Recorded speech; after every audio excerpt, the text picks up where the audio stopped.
Hey, people, it's your boy, Chef Rap. There's a new sheriff in town, Southern Edge Beverage Company. And let me tell you, you better taste the edge. Watch this. Taste the edge. Sweet tea vodka, salted caramel whiskey will rock you. The taste is smooth and refreshing. Gluten-free, no harsh burn for the blessing. Make it neat. Have it on ice. Buy both bottles. Have it twice. Mix with your favorite fruit juice. Nice. Mix a liqueur combo. Hype. We're black owned. Yeah. Finest in Atlanta telephone. College Park. Check this bone. Sweet tea, vodka, fix your fam. Southern Edge Beverages, Instagram. Salted caramel whiskey on the edge. New sheriff in town, baby. Taste the edge. Southern Edge can be found in the following locations in the metro Atlanta area. Total Wine and More in Alpharetta. Camp Creek World of Beverages. Prohibition Liquor. Firewater Package. Crest Wine and Spirits and Bim's Package Store. It's time to taste the edge. Southern Edge, baby.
We have our new advertising rate sheet available. The Two Live Stews have a current reach of 50,000 people.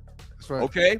That's right. Here's the big thing about it. If we advertise your business, you got to remember, this is pretty much forever. It's in perpetuity because these videos are streamed and you can watch it over and over and people can watch what we did 6 months ago and they're still going to see your advertisement. Okay? It's constant. Constant. All right. So, internet-based or Atlanta-based businesses, just going to shoot you real. I mean, if you're in Arizona and you got a brick and mortar, we probably can't help you a lot, to be honest with you. Now, if you want to advertise the show just to show some love, that's cool. But an Atlanta-based business and internet-based business, check us out. Email us, okay? sme.dougstewart@gmail.com. Here, your sponsorship packages starting at $75. And you're getting a lot of value from $75. In the Two Live Stews Facebook chat group, we got 40,000 people, okay? So you got 4 different levels. Level 1, $75. And really, it's still great because, once again, perpetuity. F with your boys. Okay? So if you're interested, email us. We'll send you this rate sheet, the packages, and advertise your business right here on the Two Live Stews.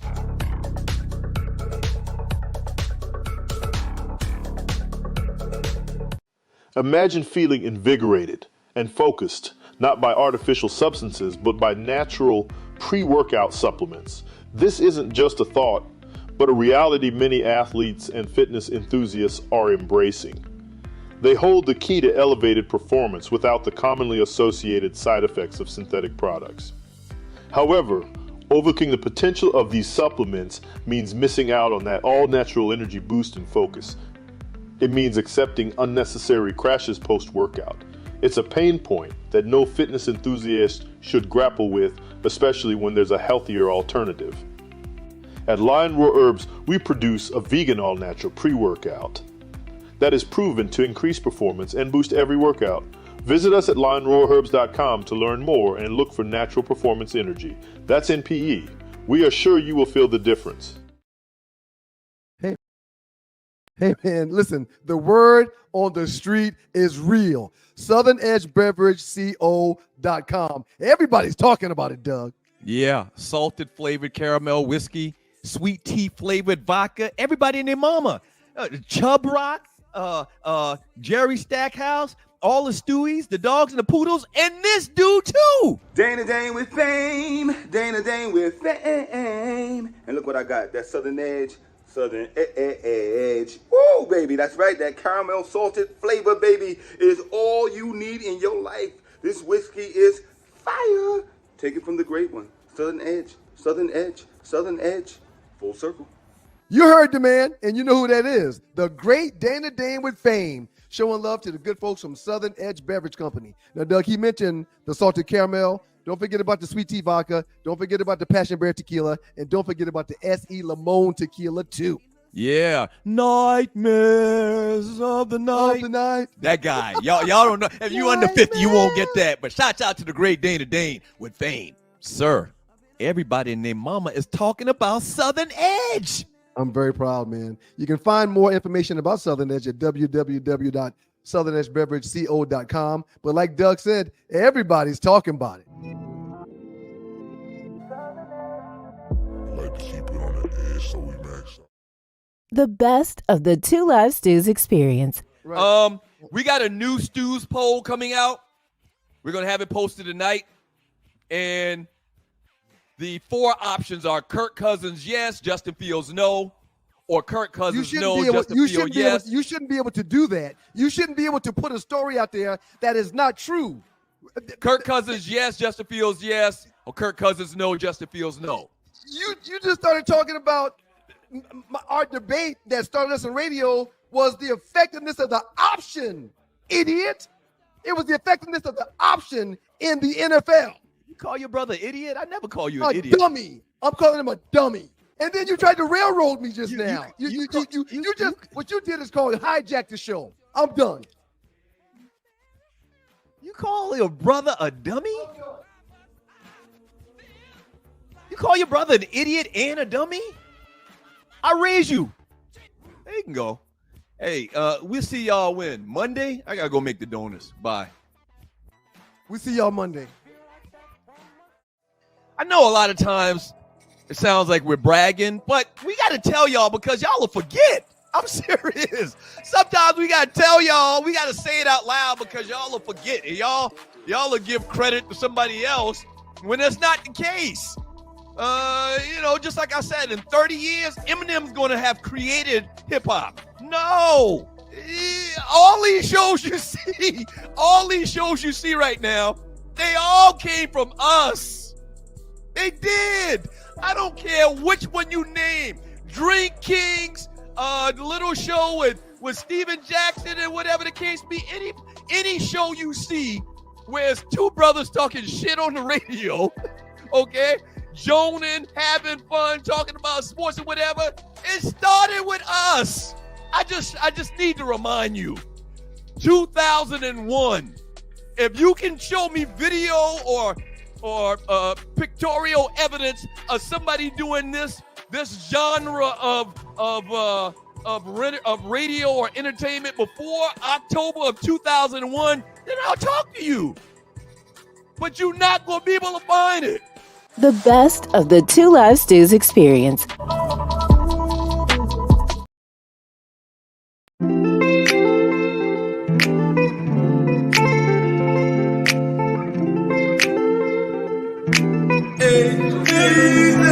Cause you look so sweet.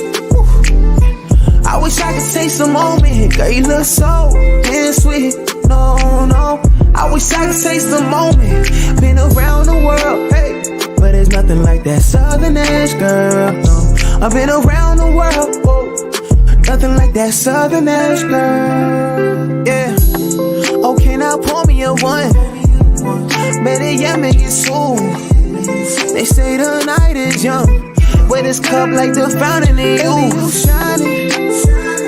Tell me what your sign is. Tell me what you dream, little lady. I could buy by the bottle, I promise. Yeah, because you look so sweet. Woo. I wish I could taste the moment. Girl, you look so damn sweet. No, no. I wish I could taste the moment. Been around the world, hey, but there's nothing like that Southern edge, girl. No, I've been around the world, whoa. Nothing like that Southern edge, girl.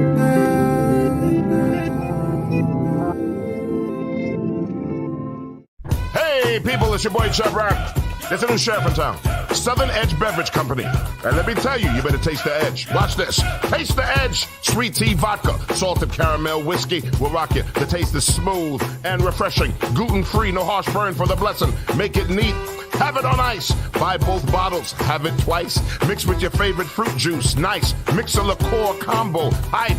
We're black owned. Yeah. Finest in Atlanta telephone. College Park. Check this bone. Sweet tea, vodka, fix your fam. Southern Edge Beverages, Instagram. Salted caramel whiskey on the edge. New sheriff in town, baby. Taste the edge. Southern Edge can be found in the following locations in the metro Atlanta area. Total Wine and More in Alpharetta. Camp Creek World of Beverages. Prohibition Liquor. Firewater Package. Crest Wine and Spirits and Bim's Package Store. It's time to taste the edge. Southern Edge, baby.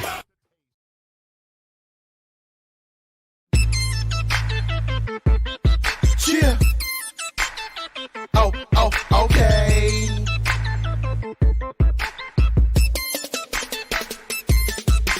Swerving my Suburban, swerving in my Suburban. The choppers blocker, the coppers gon' try and knock us when I'm swerving my Suburban, swerving in my Suburban. I'm on swerve, swerving my Suburban, swerving in my Suburban. The choppers blocker, the coppers gon' try and knock us when I'm swerving my Suburban, swerving in my Suburban.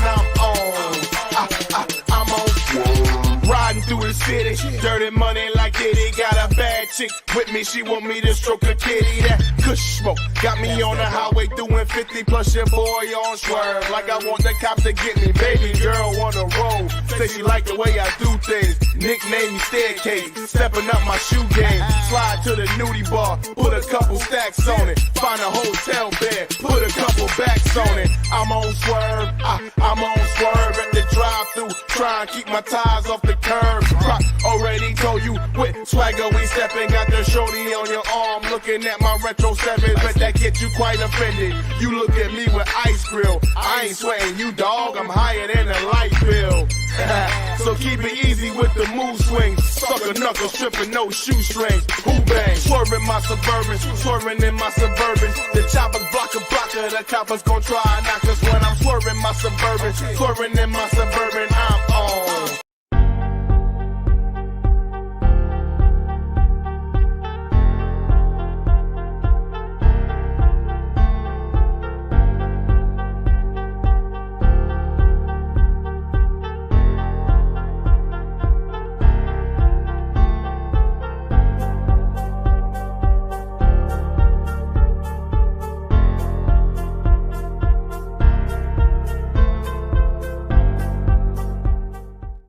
Atlanta Dolls finest, baby. Country swag. Country swag.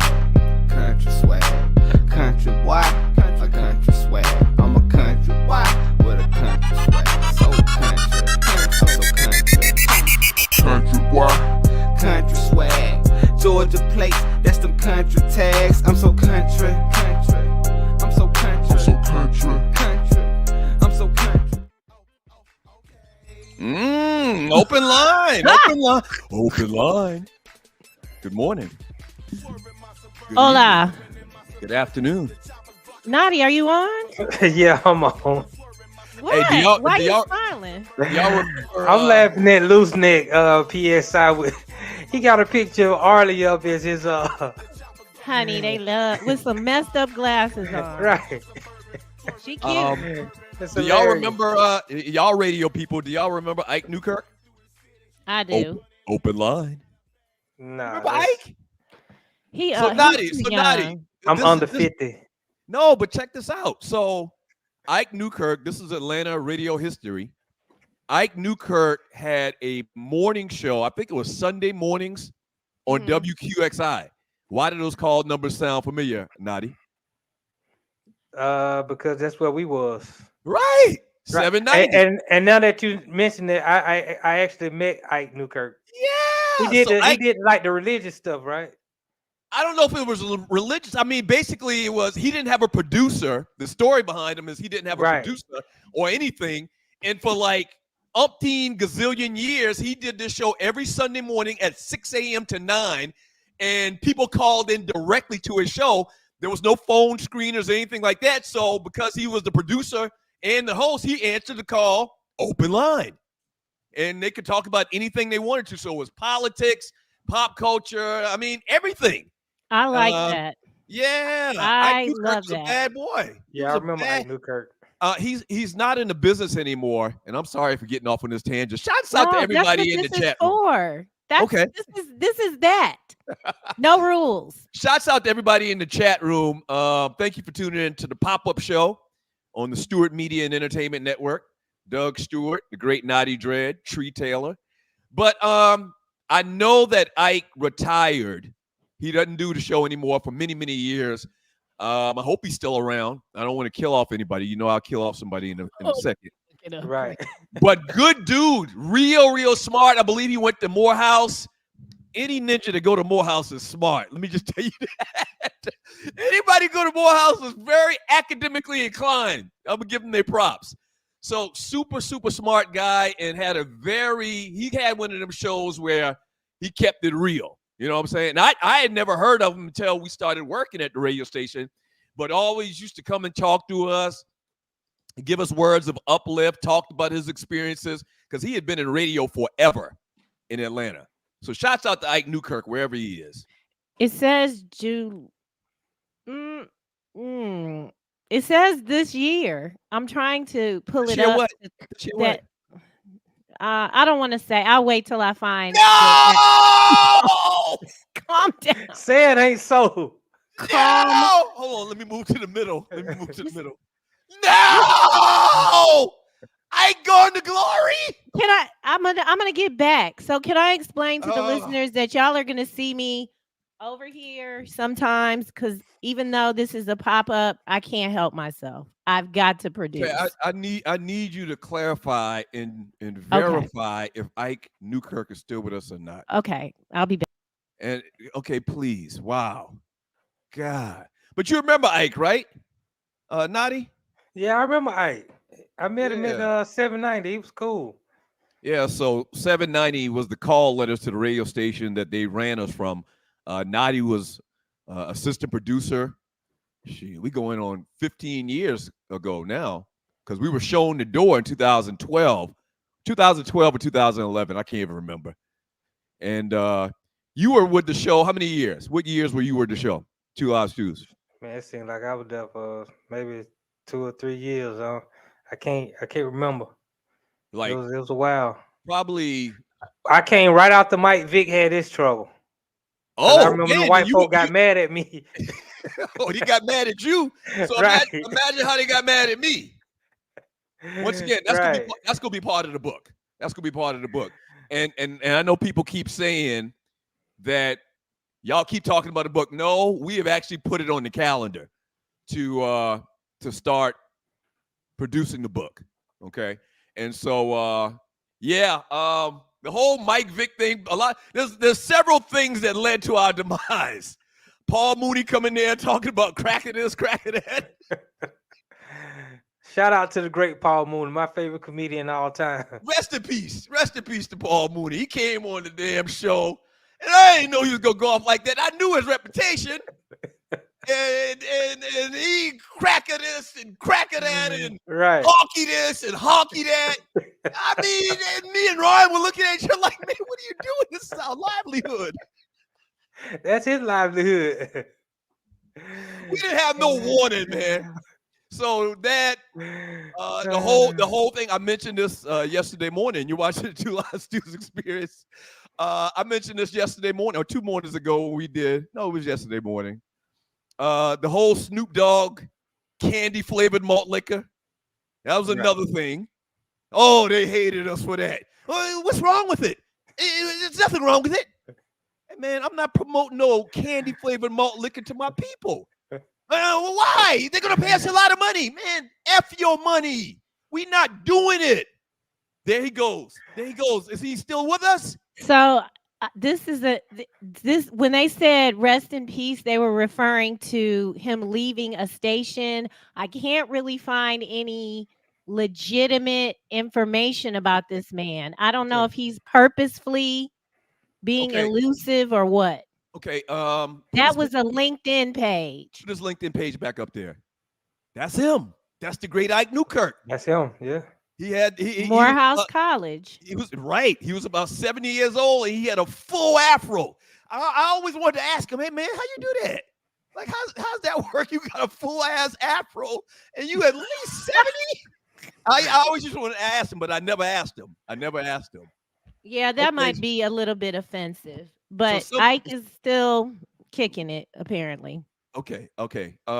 Somebody please in the chat room verify if he's rest in peace from radio or rest in peace as in 6 feet under. And hopefully it's not. I'm not even going to talk that up. He's not. He's fine. He's fine with his family. He's doing well. Yeah. Tree, how are you? What's going on in your life? What's the deal? Looks like you just came from a workout. How was the workout? I was with Naughty. You were with Naughty? What do you mean you were with him? What's that all about? Well, you want to play funny games, you're going to give funny answers. He already know that ain't true. Your makeup looks perfect. I met with Naughty today so that we could go site visiting for Two Live Stews. And this is, by the way, it's the Stew Live Crew pop-up, which we didn't say. And thank you all for being here. I didn't hear you say it. Thank you all for being here. Share. I have shared in Facebook. I'm trying to talk to people on Instagram. We need your help. Please.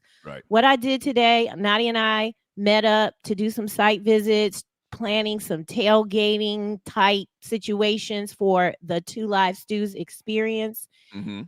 And then lots of talking, narrating, and just trying to, the people y'all don't really know. Yeah. Everything that we are really. We going hard all right day. now. Trust me. Yeah. We are going real hard to make this thing happen. And once again, shouts out to you, Tree, Naughty, Arlie, the Stew crew. I mean, Ryan be like, I'm coming from the baseball game, and then I gotta go cook dinner, and then Mr. Dad. Yeah, I mean, I'm still. And you working for the man. I'm still working for the man, punching the clock, and hopefully very soon, some things are going our favor where I don't have to punch this clock no more, and I can dedicate full time to this and do it every day, 5 days. That's the goal. Get back to how it was back in the day, how we had it going on back in the day. It's coming. It's here. I like to talk in as if it is. So yeah, I was hanging out with Naughty today. So a couple of things I want to touch upon. First of all, thank you to everybody in the chat room joining us for the Two Live Stews pop-up show. Pop-up shows, we just do it because we just love what we do and we have fun and all of that. Thank y'all for joining us. We're going to read some of the chat messages a little bit later. The pop-up show is also brought to you by Southern Edge, SouthernEdgeBeverageCO.com, SouthernEdgeBeverageCO.com. There it goes right there, SouthernEdgeBeverageCO.com, SouthernEdgeBeverageCO.com. About an hour ago, I got a text from Arlie with a video. Olu Brown is running for governor of Georgia? I sent you that yesterday. I was like, is he ever going to reply? I didn't see it yesterday. I missed it. Yeah, he is. So, and shouts out, so people you could be listening all over the world. There's probably somebody in the chat room listening from China right now that's in China. Or Quebec or Yugoslavia. Africa. Africa, the Can we get some motherland. Africa? The motherland. It's a lot of countries in Africa. Yeah, that's right. That's the continent. Africa. Right. You're right. You're right, Nadi. Here you go. Okay. Egypt. So Olu Brown was the pastor at Impact Church here in Atlanta, East Point. I did say East Point. Longtime pastor, Impact. Did he actually start Impact? Yeah, it was a plant. It was a plant. He was over at Cascade. Cascade initially, and he used to do Wednesday nights. And it was like Wednesday Night Live, and he was the young pastor and unmarried, and everybody wanted to. This is a long time ago. So Impact is where I met Tree at. Tree actually brought me and my brother on 10 years or so ago to do a pregame show for the NFL. Like Impact is a super modern, progressive church. In the summertime, everybody's in shorts and sneakers, but a huge congregation. And Olu was the pastor. Young cat. I'm going to guess he's probably 40 now, but the dude is fire. He can preach. And he's very, very smart. And he's just put it out. And then he kind of disappeared. I don't know what happened to him, but he's running for governor. So trust me, I love it. And I guess maybe that's the formula now is, Raphael Warnock and now Olu. Pastors can talk. They're damn good at talking, and if they know the issues, I mean, why not? Hell, Donald Trump had no experience at all. He became president. And that's what I keep saying, because there is a ton of naysayers. I'll get the clip for you, but while we're in here, there's a ton of naysayers that are like, who is this? We don't know him. Who told him he could do that? And I'm like, you could have whatever you want. I mean, after 2016, boom. Right. I'm gonna get that clip.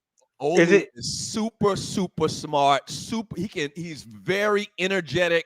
And he can preach. So if he can preach, he can talk. He can get behind the microphone. He can debate. And he's super smart. So I'm sure he knows the issues and what Georgians are most concerned about. So hey, I'm voting for him right now. I don't need to know nothing else.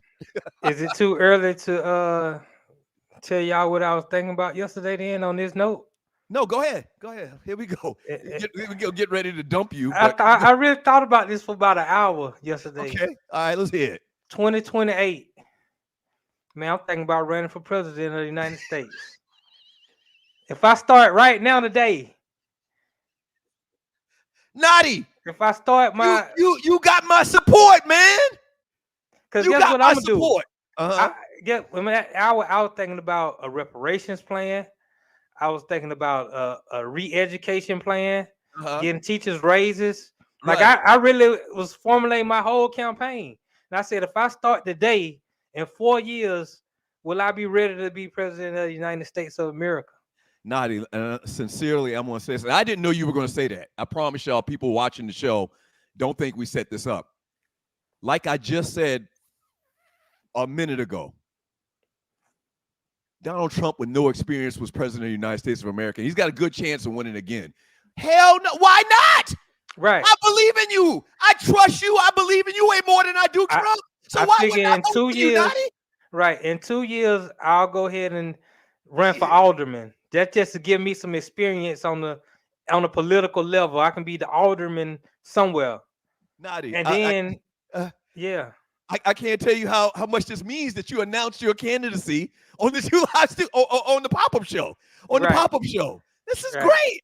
This is great. Now we got a lot of work to do. I'm gonna tell you because as of right now, you're not gonna get many votes. but that didn't stop RFK. That didn't stop Trump. And look what happened. Look at him. Well, RFK didn't really do nothing, but he's coming from a famous family. His daddy was famous and won the presidency. So yeah, I'm down. That's it. Nadi's ready to run for president.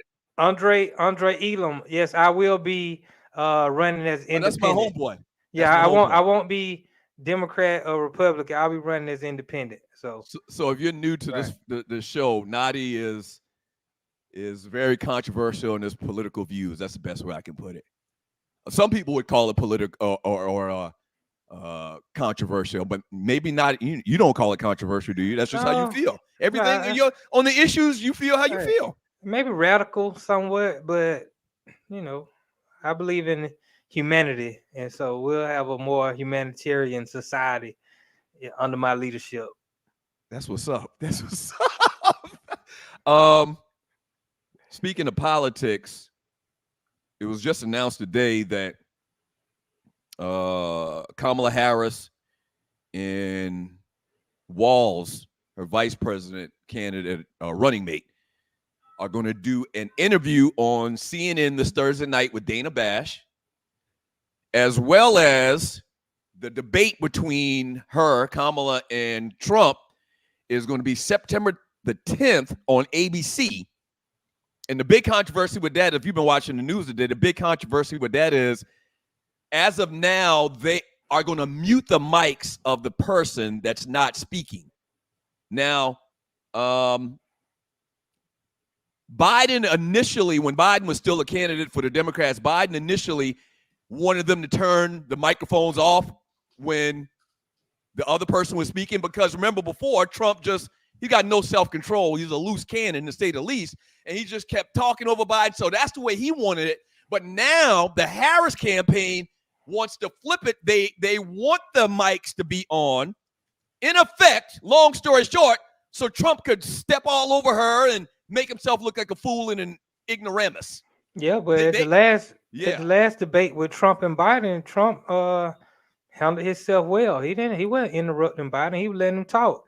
It's just that when he did talk, instead of answering the question, he had to go back and talk about some stuff that wasn't even asked. Right. So that's going to be the talk concerning the election, the campaigning for a while now, and hopefully they'll have more than one. Go ahead. I want those mics on. I want them on because Trump show his ass. He just show his ass. But I'll be looking for clips all night. But people are saying, I can't remember. Oh, it was Tavis. Tavis Smiley said that everyone needs to slow their roll, basically, I'm paraphrasing, because Trump is very skilled and everyone just thinks Kamala is just going to read him and do all that, and it's not going to happen, and she going to get the surprise of her life. Who said that, Tavis Smiley? Why is Tavis such a naughty? I mean, why is Tavis? They kind of got some of the same That's traits. Funny. I guess they're trying to be unbiased in their opinions. Nah, he's right, not. Correct. He's trying to be naughty. Okay, I don't know what naughty's trying to go be. ahead, go ahead, Tree.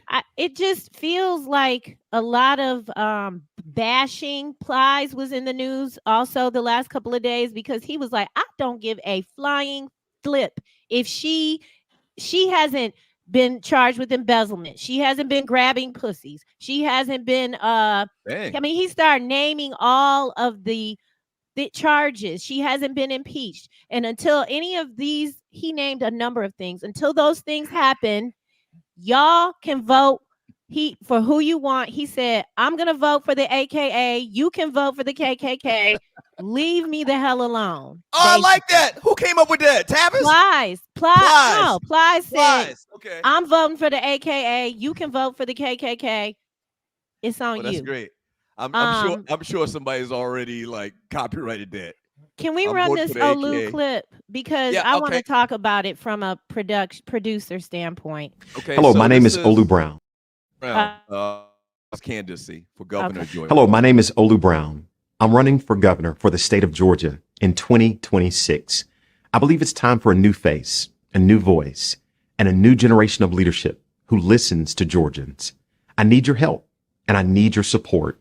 Over the next few months, I'm hosting listening tours in person and virtually throughout our state. I'm asking that you will respond to these 3 questions. What do you love about Georgia? What are your concerns about Georgia? And what would you change in Georgia? I look forward to meeting you in person or virtually on these listening tours. To answer these 3 questions and to show your support, go to listeningtogeorgians.org. I look forward to meeting you on the listening tour. Thank you. So That was Olu Brown right there. Did you know that he had these political aspirations, Tree? Tree attended Impact way before I did. And I've been going for the past 10 years. Ever since we started doing the little thing on Sunday morning, introducing the football games and the Falcons football, I continued to go to the church. So I've been in there plenty of Sundays where Olu bring the church down. Did you know he had political aspirations like this? I had no clue. I had no clue. A lot of the people who knew him personally that I'm in a big group chat with, they said they have heard this before. I found out about this a couple of weeks ago. I want to talk about this video from okay. So when I was at Impact, I started off as a worship leader. And when Olu found out I was in radio, he hired me to do other stuff. My imagination's pretty big. I could pull it off. So as a producer, I cannot accept this video. And I'm not talking about Olu. I am talking about this. The virtual background? Hello, my name is Olu Brown. It's giving weatherman. The suit is very, very basic. He got on a conservative tie. He does. It's giving tightness. It's giving traditional and naughty. If you do this, we got to come in the real, because I'm not saying that's not Olu. I'm saying I know Olu because we work together. So when you're at work versus in the pulpit, right? You're a human both places, but you really human. Yeah. And so I can't get my Dread for president. Naughty Dread for president. Naughty Dread for president. Naughty Dread for president. 28. We gotta. I am not available. Well, let me just put that out there, because I can't take another mother flipping job right now. It's gonna be okay, Tree. We're gonna win in the end. I wish. Remember, we're gonna win in the end. Trust me. We already won. Right. But I really that doesn't look good. Naughty, what'd you think about that video from a producer or just a real? It just seemed like he needed a little bit more campaign money. Yeah, I don't get that campaign money up. So let me say this about Well, Olu. he's a praying man, so I've already mentioned several times that he can preach. When I'm talking, because younger preachers. Well, most younger preachers that I've seen, like on YouTube, because I only, go to one church, so I haven't seen a bunch of other preachers. But from what I've seen from preachers on YouTube and whatnot, most of the younger preachers, and Olu is how old would you say, about 40? yeah, Maybe he's younger? about 45. You think he's 45? I thought he was can't younger. remember. No, he's Douglas. He has a child that attends Duke University. Oh my gosh. Okay. And All right. So he's much sophomore older than I year. thought. Okay. Yeah. So in my mind, I'm thinking he's younger, and younger pastors in my mind, once again as well, they are more. They come across more as teachers, as opposed to fire and brimstone, like old school preachers like I grew up on. You know what I'm saying? So, me and Dr. Scott's dad is a preacher, right? Yeah, he fire and brimstone. Okay. Yeah, Milton Scott, fire and brimstone. My grandfather was a preacher back in our hometown in Moco and Oakley. Our grandfather was a preacher, and fire and brimstone. Olu, you can tell he's super, super smart. Like, he done been to somebody's class. He done been to somebody's school. But Olu can bring down the house. I have watched him bring down the house plenty and plenty Sundays, and that's going to serve him well in talking to the people and trying to get his agenda across. Hey, I'm happy. I'm voting for him. I'm gonna tell you that right now. But are you voting? I'm not saying don't vote for him, but I'm gonna put on my naughty pants just for a second. Right. Are you voting for him just because he's a black good preacher? Like, do you really know? Are you ready for me to answer? Yes, sir. Absolutely. Oh, he said yes. Ninja, That's right. Yeah, that's exactly why. Why do white people vote for Donald Trump? Because he white.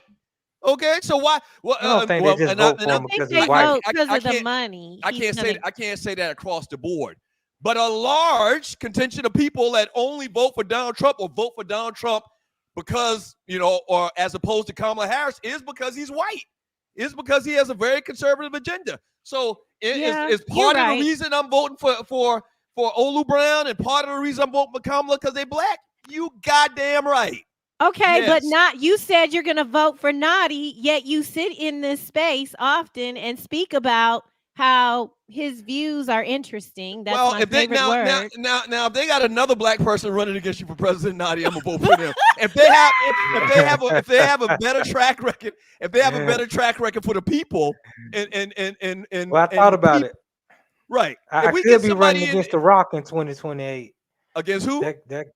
The Rock. The Rock might be running in 2028. So The Rock is running for president.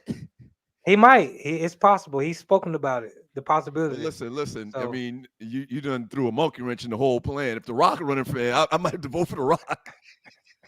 Well, y'all remember the Chris Rock movie where Bernie Mac was in? He was his brother, and Chris was running for president. I believe that people want that. That's why Donald won, because he's real. He don't give a fuck. I think black people want a real black president. Yes, like we haven't had one of those grill, yet. Barack. Why didn't you have a barbecue? Because Barack didn't grow up with black people. He grew up with his white family. But people don't know that because they ain't done their research. No, people do know he got a white mama. We do know that. He got white grandparents and everything. You're not the only person. If he got a white mama, he definitely got white grandparents. Not even simple matter. Right. I'm just saying he went with his daddy growing up. up. But we want that. That's why I think that's why everyone's also on board with Kamala, because she is kind of doing this a lot. She's pandering. It's disrespectful. You know what? I've had this discussion before. It's very strange that we got two biracial people at the highest level of politics in this country, in Barack and now Kamala. So it's so American that before we get to another level, we got to kind of slip in there slowly. We can't have Raphael Warnock become president. That's just too black. We can't have somebody now who's gonna actually do something for black people. Kamala comes and say, "I'm not doing anything specific for black people, but you'll do something for the Asian people. You do something for everybody else specifically, but you can't do nothing for the black people." Well, that's what I differ. I'm gonna do stuff specifically for black people. Her name ain't Kamala. Don't do that. It don't matter what her name is. It's Kamala. It's Kamala, Nadi. All right. Damn it. Speaking of slipping in, can I show you something? I wish we had the shotgun. I'd blast you. Speaking of slipping in, can I show you something? Whoa, wait a minute. This better not be something of sexual nature. I feel like if I hit you with a condom, I ain't hit you. Oh, so he don't wear condoms? You missed that Just part? make sure you got a test. But he got to come back. I'm hearing you, Bill. No, you're not. You're not touching it. I'm hearing you how I was born. Hey. Hey, Antonio. Hey, number 2. I love AB. Wide receiver number 2 on the list. Oh, the second best wide receiver I've ever seen in my life. So y'all thought Tree was riding raw. No, you're watching the Two Live Stews experience. So this you're not. You're not watching the. This is an age-old question. If you're wearing a condom, did you really have sex? Exactly. Are you practicing? If you're wearing a condom, and that was Antonio Brown just talking about how he raw dogging everybody. Right. Okay. So it's an age-old question. I've had this discussion before sitting at a bar too with some dude that I didn't know sitting next to me. If you're wearing a rubber, did you really have sex at the end of the day? Or was you acting? Or was you role playing? Or was you just moving your hips? Y'all act like y'all 10 years old. Let me see what you were humping. If you wear a condom, you were humping. I mean, technically, you was a little bit further than humping. You're the next level of humping, but you ain't really wet humping. Though. Instead of dry humping, it's wet humping. Think about it. You really didn't have any contact with the nudie. Right. Your rubber did, not you. Exactly. I feel you. Well, Compton's Finest said only if it's wait, what? Wait a minute. I don't know what that means. Skeet and skedaddle is the rule from Loose Neck Side. AB is crazy. What up, Andre? So Andre Elam is my homeboy. He's from the big city of Greenwood, South Carolina. What up, homeboy? Dry humping is acting. Rubbers is jumping out the plane with a parachute. Yeah, Julius 35C. Dry humping is acting. Rubbers is jumping out the plane without a parachute. Ask Cam. Ask Cam Newton. Oh, here we go. Ask Cam. He likes to jump out without a parachute. Nasty. Yeah. You know, he's just trying to have babies. You know, some people got a good pull-out game. You know, put it on your stomach. A lot of people on TikTok had, well, I only pulled a couple of items. Did not he just say put it on your stomach? Is that what? Is that what's going on? What be going on in the pop-up show? This is the first one I've done in a while. I'm just keeping. Can you bring me a washcloth? Right, exactly. That's why you had a washcloth. You got this is totally out of line. This is totally out of line. I do not know. Come on, you gonna have to put it somewhere on your body. If it ain't, it's on you. Put it on the stomach. Well, I didn't have another baby for 3 years, and that's how I did it. Grab your washcloth. Right. 4 years. I didn't have a baby for 3 years, and that was I wasn't gonna get on the pill. I don't. Anyway, there's nothing wrong with it. The famous last words: "Grab your washcloth." Grab me a hot rag. Can you bring me a hot one too? I need a hot one. This is human nature. That's real life. Ain't nothing nasty about Mr. going to Detroit every weekend on your stomach or on your face. I think we don't hear This is you. clean. Wow, this is crazy. All right, so we jumped from Cicely Ike Newkirk. Stansel. Unless you want to be the next spokesperson for the newest HIV commercial, strap it up. It ain't safe. It ain't safe. She's right. Shout out to my homegirl, Cicely Stansel. Dicky fuck. What's that? What's that? That's some type of call They y'all got had a back frat. in They're middle in a frat. Yeah. They're in a fraternity. What's the name of the frat? I'm joking, Douglas. Oh my God. Oh. Courtney TAL. Williams said, if you come home to your woman getting poked with a rubber on, are you saying she ain't doing nothing? I mean, technically, you're not having sex if you're wearing a condom. Doug has high technically you're not. standards. He needs. Technically, you're not. See, this is why you have to be safe with your partner. You got to know everything about. When I was in college, every girl who I had sex with had to go to the infirmary first. She had to get tested. Right. Infirmary, right. She had. How to do get you know tested. she went? Because I went with her. She got to get Aw, tested. that's so I got to nice. get tested. Them women was like, "You bringing another one in here?" Like, yes, I'm bringing another one in here. So now you was that much of protecting yourself. I'm a health nut. Right. I mean, I'm a health nut. I'm vegan now. A I health work out. nut. I don't smoke. I don't drink. Like, Pause. Health nut. Health Okay. nut. I do like that, Nadi. That's really thoughtful. Were they receptive to that? oh yeah, Not they were offended? receptive of it. Of course, they weren't offended. This what has to happen if we gonna move forward. Julius 335C said, with that thinking Doug has about rubbers, no wonder he burnt. Wait, what? No wonder what? What happened? You burnt He in left out college? the guy. He left out the. He got. Oh, burnt you in got college. burnt. I got burnt. When? Wait, In did you tell college. a story about getting burnt? I don't think so. I don't feel that you would have done that. Maybe I've been once drinking. or twice. Maybe once or twice in '89. But it was nothing real. It wasn't the real stuff. It was get a little Q-tip, a little shot in the ass. Did they even give you a shot for that? Yeah, they give you a little shot in the ass, and then a little Q-tip. That was the hard part, the damn Q-tip. Well, speaking of getting burnt, the stews are on TikTok, ladies and gentlemen. I think everyone knows that. And so we post there, we post on IG, and here's some of the comments about Cam and his parachute diving. You want to read that, Douglas? So, we got to silence these Jezebels. They toxic and alone for a reason. Stop letting these single women give advice. They would tell every woman to leave and be single and alone like her. Talking about the interview that Cam had with the young lady. What was the young lady's name? Her name was Dr. Bryant. Yeah. And I am 100% sure that Cam is hitting that by now.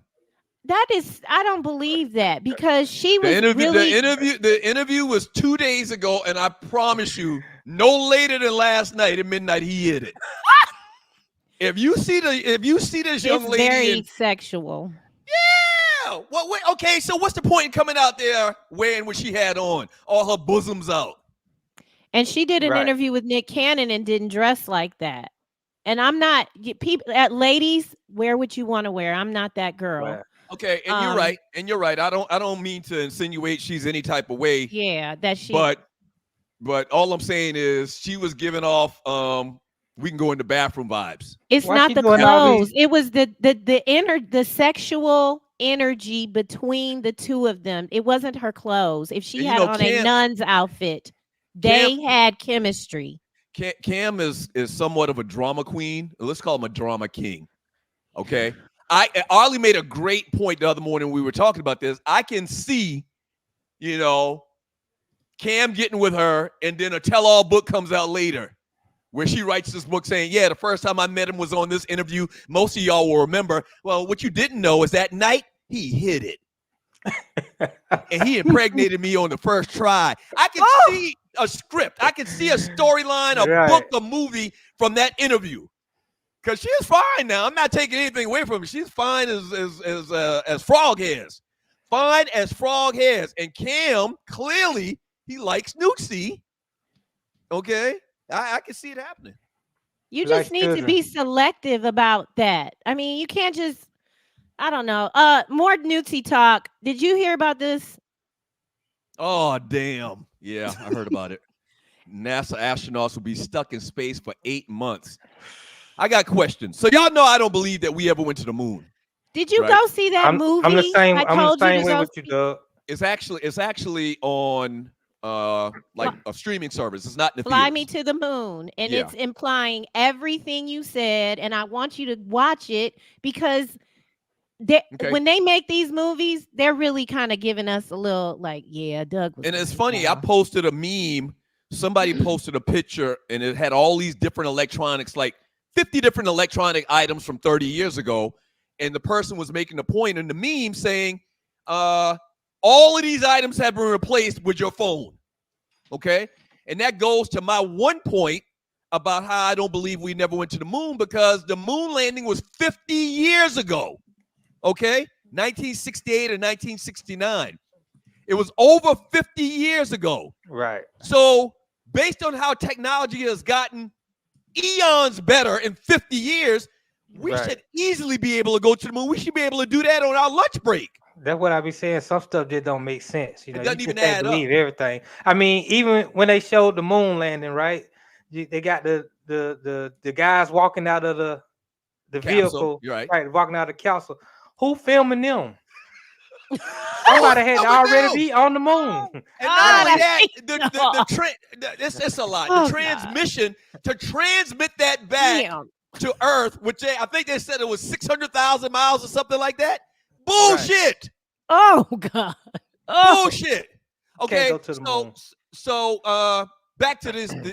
Our astronauts stuck in space right now. Yes. Question. What about are they just floating? What about their food? They were only supposed to be up there a week. Do they have food for another 6 months? How? Well, they would plan. Unfortunately, don't you think that logistically speaking, they would put enough food for probably 2 years, 24 months? They're not gonna. Well, they're gonna over make sure. Now we need Dr. Scott to tell, or somebody. Is this a scientist in this group chat? Y'all call one of your scientist friends. Are they floating? Are they? I would be exhausted. And clearly, their lives are in danger. Where's Bill Nye when you need him? Clearly, their lives are in danger. Have y'all watched these space shuttle series on CNN, Discovery and Challenger, and all of the things that were going on during the time? Oh, it's a risky situation, right? James Cooper said they're on a space station with other astronauts. With other astronauts? That's not true. They're in this capsule. They're not just in the space station. Well, they said that they were bringing some something back, but not them. Like, they're bringing four other astronauts. But Right. they didn't go up there with them though. No, SpaceX. So, right. SpaceX is going to be a manned vehicle in February. They basically going to hop a ride with SpaceX. Correct. And that's the guy that produces the cars. I'm drawing a blank with his name right now. The United States gave out 2 contracts for space shuttles. They gave one to Boeing and they gave one to SpaceX. They gave now Boeing won the big bid. They gave Boeing $4 billion, and they gave SpaceX $2.6 billion.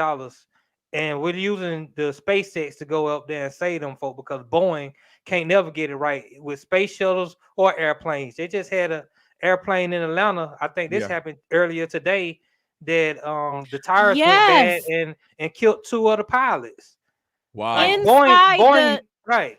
That happened today? They weren't in the air. They were inside. Correct. That happened today in Atlanta? Yes, sir. In This Hartsfield? morning. Yes. And it was a Boeing. It was a Boeing craft. Okay. Right. Delta. It's a Delta plane. And that 2 people died. Like, they're not going home they're not sitting in traffic. Yeah. So these two astronauts did not go up there with anybody else. They are not at a space station. I think what's happening in February, the SpaceX flight is going to the space station, and on their way in some type of way, they're going to pick up. Basically, these 2 astronauts are going to try to hitch a ride with them back. Correct. But they can't. This capsule they're in right now cannot make it back. So that's crazy. SpaceX is going up there in September. Now they was going to go up there with 4 astronauts, but instead they're just going to go up with 2 so they can bring the other 2 back. But they're going in September, but they're not coming back to February. They're not coming back to February. They're going September, but they're not coming back to February. So I know they're supposed to come back. Yeah. So, go ahead, so why? But why do the other people have to wait? Because they have to wait. Oh, you saying why don't they just go ahead and do the mission now? Like, this is silly. Yeah. That's my point. That was just making 10 minutes ago. God damn it. Well, say it again. Say it again. Well, they said it's not. They said it's not an emergency. They said if it was an emergency, they would go ahead and try to pack them in. But it's too risky to take them now. They said it'll be it'll be overload. Isn't that the point I was making 5 minutes ago? It's been 50 years. So you mean to tell me it takes so much preparation and time, not even to go to the moon, but just outside of our atmosphere, that you can't, in an emergency mission, go get these people in a week or 2 weeks? You have to wait 6 months? Yeah, that doesn't But make you any want to tell us that 50 years ago we took a spacecraft to the moon and taped it? Who was taping it? Who was filming it? Naughty, I ain't never thought of that. Spielberg was filming it. Well, that's what that movie Fly Me to the Moon is implying, that it was all in a studio. They had a tree and a naughty and a pretend actors, and I didn't know it was on streaming. I'm gonna watch it too. Opinionated reality. Can we ask the astronauts if the Earth is flat or not? They're sworn to secrecy. That's a good question. We're never gonna know. I'm not going that far. I'm not going that far. Why not? The only reason why you believe that the Earth is round is because you was taught that the Earth was round in school. Okay, so you've never actually done any research on your own to see if the Earth was round or if it was flat. Right. I'm going to stay away from that. Now, what I see in the skies, is a round moon. So what do you think that moon is? You don't think that our planet is the same thing? Or where we inhabit is not the same shape and form as that moon we see in the sky? I'm saying a quarter is round. A golf ball is spherical. Right. You know, I just didn't say it right, but you got it. Well. Yeah.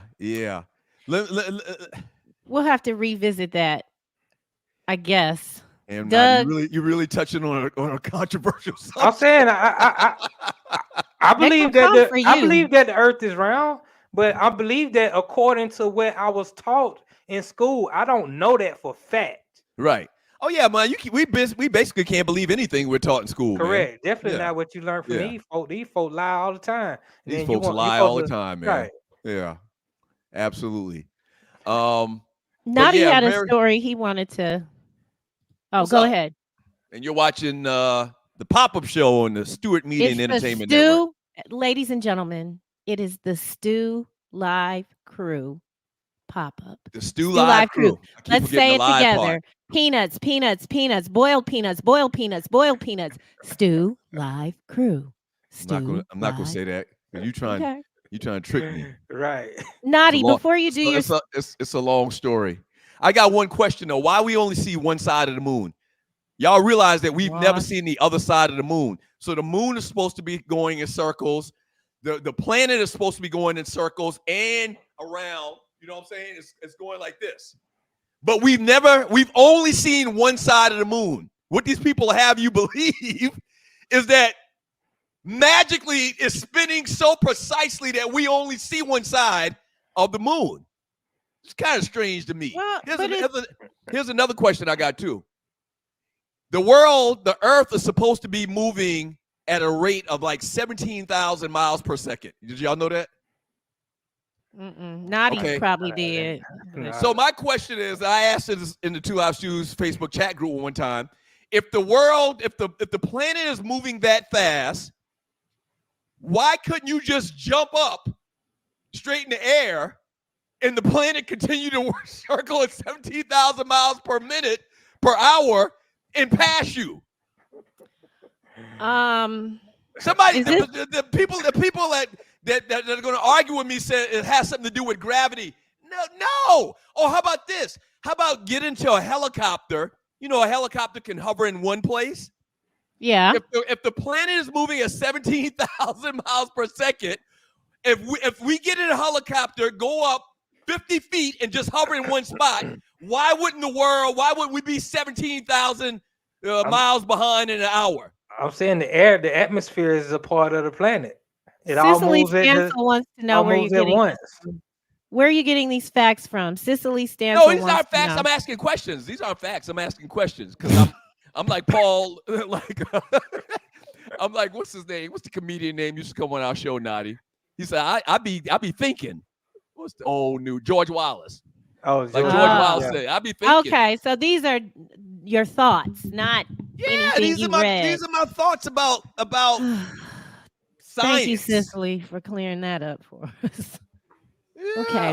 Well, we don't know. From Courtney Williams, government threw an open check at NASA to make sure they beat Russia to the moon. That's what they'll keep going back to. It was a political thing. We were trying to show our superiority in science over Russia because Russia had done all of these things, you know, as far as space exploration.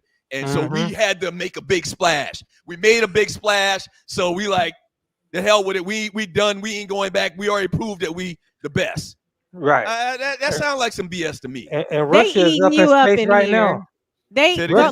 Please go to the starred chat. They are eating you up. They finna call your school and everything. Call my school. Just read the chat. They eating you alive. Whatever.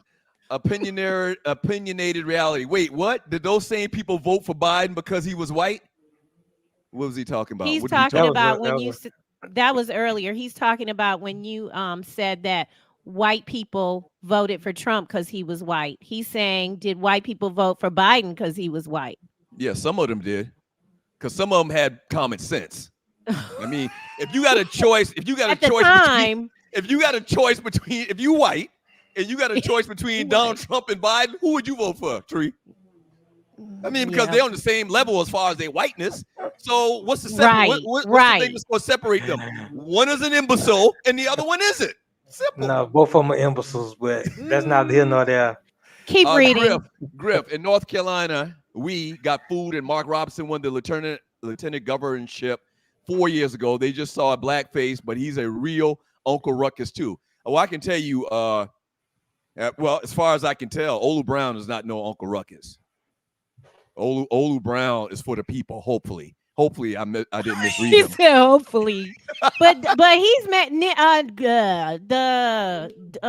Griff is making my point that I said about Naughty, which is you've already explained that if it's another black person running, Naughty might not get it. I don't know, but I'd be okay with that other black person winning. I wouldn't even do no mudslinging or anything like that, as long as they're really black, you know, and not perpetrating. That's what's up. From Compton's Finest, I don't think she's going to let him hit. He's talking about the therapist. Yeah, nah, he hitting that right now as we speak. Right. Loose neck Psy, Cam was raw dogging that. He already raw dogging. Loose neck Psy just watched the episode of Good Times where JJ thought he had VD. They dealt with some real adult issues on Good Times, man. VD, drugs. That Debbie Allen drug. That Debbie Allen. Debbie Allen jumped out of the damn window looking for a high, looking for a hit. I was traumatized from that. I was 4 years old or 5. And she was so beautiful. And how you look that fine and you a crackhead? And you know, let's back up. When that episode aired, I don't think crack even hit the scene yet. She was looking for some powder. She was looking for some of that candy. No, they did. Candy is dandy. Remember that movie, Candy is Dandy? Bait, right? Crack didn't hit in 1977.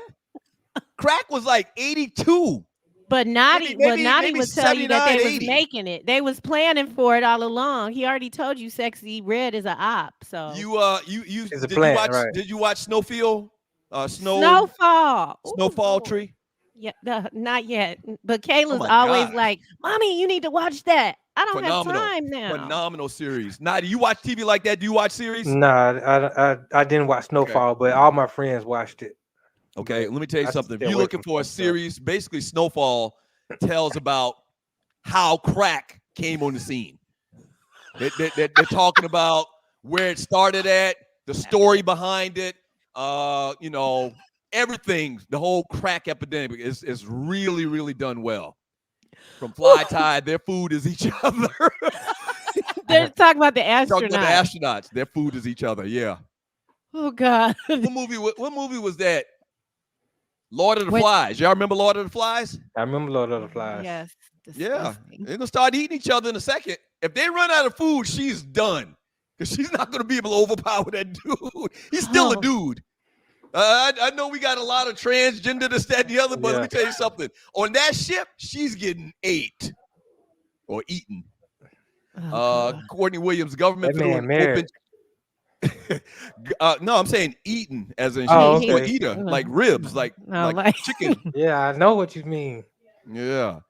Courtney Williams, government threw an open check at NASA to make sure they beat Russia to the moon. We already read that one. Loose neck side, those astronauts may have health issues because of extra exposure to weightlessness from being in space. Remember, they were only supposed to be there a week. I think they've already been up there like 2 months.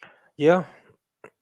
But when they go up to space, they already know that it's a possibility that something can go wrong. So they usually try to make it to where, if something does go wrong, they can sustain. Wow, that is so true. They're gonna be having like COVID residual stuff. Yeah. From Jungle Brother, the moon orbits Earth. The Earth doesn't orbit the moon. You know what I meant, shit. You're so damn smart. What are you, some type of astrophysicist? Shut up, man. I like Jungle Brother, but damn, you ain't no damn Neil deGrasse or nothing. Jungle Brother, I'm looking at Newberry College website, checking if they teach physics. Where you learn physics at, Ninja? You some kind of moon specialist. Julius 35C, this thing called gravity keeps us from floating. No, I didn't say floating. Don't change my words. I didn't say floating. I'm talking about a standalone helicopter hovering in one spot. Correct. I'm not saying he's going left, right, front, or back. I'm saying hovering in one spot like they do all the time. Why is it the gravity should have nothing to do with that vehicle? That's correct. But the thing is, if the helicopter is hovering in the atmosphere is still a part of the planet. Now, if that helicopter was hovering above Earth, outside the atmosphere, then when it came straight down, it'll be in another location. So you contend that the atmosphere is a tangible thing. Even though we can't see it, it's air, but you're saying it's a tangible thing. Correct. It's a part of the planet. Yeah, that sounds suspect to me. From Julius 35C, this thing called gravity keeps us from floating. We got all kind of scientists in here all of a sudden. Courtney Williams, momentum, Doug. Just like when you jump while riding a skateboard, you move with the skateboard. They eating your ass. Yeah, wait, but say it again. No, that's not true. Courtney Williams, momentum, Doug. Just like when jumping, when you jump while riding a skateboard, you move with the you move with the skateboard. It does look like it, but I've never done that. But I don't know how you would. If I jump up, boy. if I'm riding something and I jump straight up, the skateboard is gonna keep going. But I'm gonna jump straight up. Yeah, right. It is. Courtney, stay out of this one. I don't know, man. Whatever. These people, they think I'm crazy. Cicely Stansel. Are these real people they're bringing back from space or clones, and are they Trump supporters? Oh, boy. Are these real people? What was the name of that movie that came out on Netflix a couple months ago? Where they cloned the guy. Remember everybody was saying Jamie Foxx was cloned? Oh. They cloned Tyrone. Right. Did y'all see that movie? It's a great movie. I refuse. I knew you would like it. I know Nadia would like it. Yeah. I mean, the symbolism is spectacular. The writing was spectacular. It was really deep. I thought it was pretty good. Deep. A lot of people didn't like it. Loose neck side, once again, they asked Doug to do the constellations in school. He just took the 0 grade. How many constellations? I know 2 constellations. Y'all probably know the same Big Dipper and the Big Little Dipper and the Little Dipper. But guess what? Since you've been to school, the constellations have somehow changed. Math has changed. Math has changed. Pluto used to be a planet. Now Pluto is not part of the galaxy. Right. Like, these folks, they be making that stuff up on the fly, man. On the fly. Right. Whatever, loose neck. You know how many constellations? You know more so than the Big Dipper and the Little Dipper. He gonna say he got Orion's belt. He gonna say Orion's. Yeah, everybody know Orion's. I just even want to bring that up. That's inconsequential in this conversation of constellations. Oh God. From Jewish 35C, Olu Brown will be moving on his stands if he wants to win. Will be moving on his stands if he meaning wants to. He will change his position. He's gonna change his stances. position. He meant stances if he wants to win. Gooseneck once again left JJ in the motel sad with a with a hard diac. Keen. Debbie Allen was like, speaking of she Debbie acted Allen, her ass off in that role. She was Halle Berry had to have been inspired by her in Jungle Fever, because that's another great her and Samuel. They tore that shit up. Man, you can go back and talk about the most controversial episodes of Good Times, of the Jeffersons, or something that was creepy. You remember on the Jeffersons when it was like Halloween and that killer rabbit was in that white rabbit outfit and he was a murderer? Y'all don't remember that episode? Y'all weren't Jefferson fans. I didn't see that. I wasn't hardcore like that. Of course, Martin, that's your show right there. Wasn't it? There was never no real creepy, controversial time on Martin that I can think of. I can't think of a controversial. Martin was all laughs. A Different World was everything. Oh yeah, the one where they especially the last year when Debbie Allen started being the executive producer or the producer director on that thing. It was good. Yeah, Debbie Allen was the producer every year except for the first year. You remember they had a white girl starring on A Different World the first year? Marissa Tomei. Mm-hmm. Yeah, right. Marissa Maggie. Tomei. That's right. Yeah. Baby, I watched every episode. I made my children. My children had to watch School Days and A Different World in order to receive their black card. It's crazy because everything I talked about this on the show, everything they did on A Different World. I was in school at the time when A Different World was out. A Different World and Martin were on live. Yeah. And A Different World, they did it perfectly. Now you got to remember, Debbie Allen and her sister went to Howard, so they had the complete HBCU experiences as well. Right. So they knew how it was, like down to the pit, like our cafeteria. Or it was a cafeteria, our little like snack shop or whatever you call it. We called it the pit, just like they called it the pit on A Different World. I mean, it was strikingly similar to most people's HBCU experience. TV used to be so mother flipping good. Like must see TV was for real. we running back to that dorm room to eat and watch TV. Oh yeah. Debbie Allen was addicted to H, which is I guess short for heroin. heroin. Yes, that is Because what it was. You remember she went in the bathroom and got the little rubber band. Oh, that shit hurt me. That hurt me. That hurt my soul. I'm like, you too fine to be doing heroin. You too fine to be doing heroin. She had that That's blue the worst dress thing on. ever. She was so pretty to me. It's the worst thing ever when you start patting that arm like that. Yeah, Naughty. that's what she was doing, Naughty. Naughty, do you remember the episode we talking about?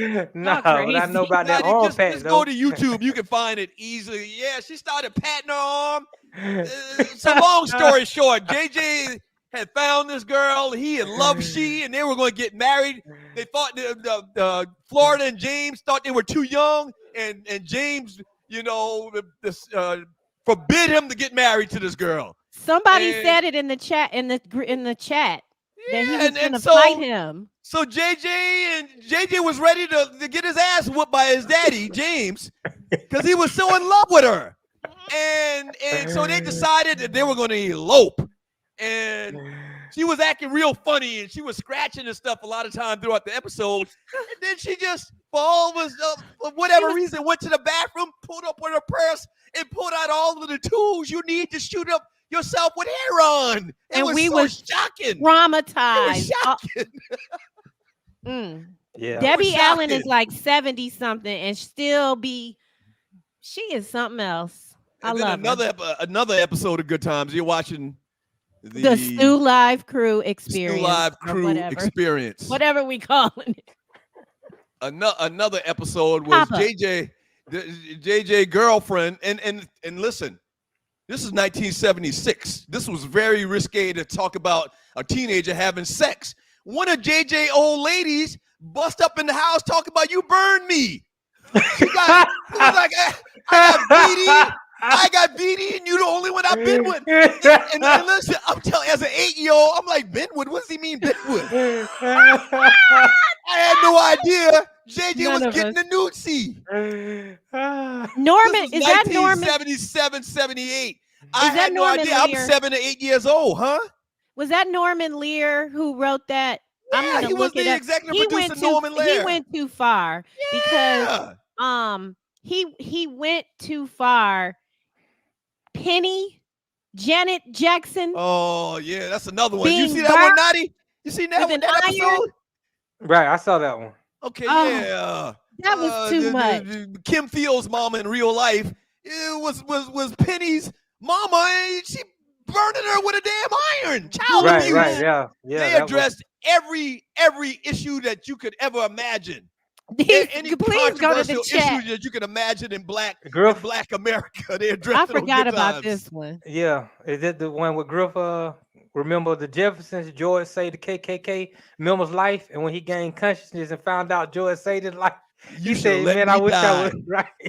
That's Norman Lear again. I remember that episode like it was yesterday. That was bullshit. And Maud had an abortion. Maud did a termination of a pregnancy. Norman Lear again. Yes, so Maud I didn't watch Maud like that. My mother watched Maud.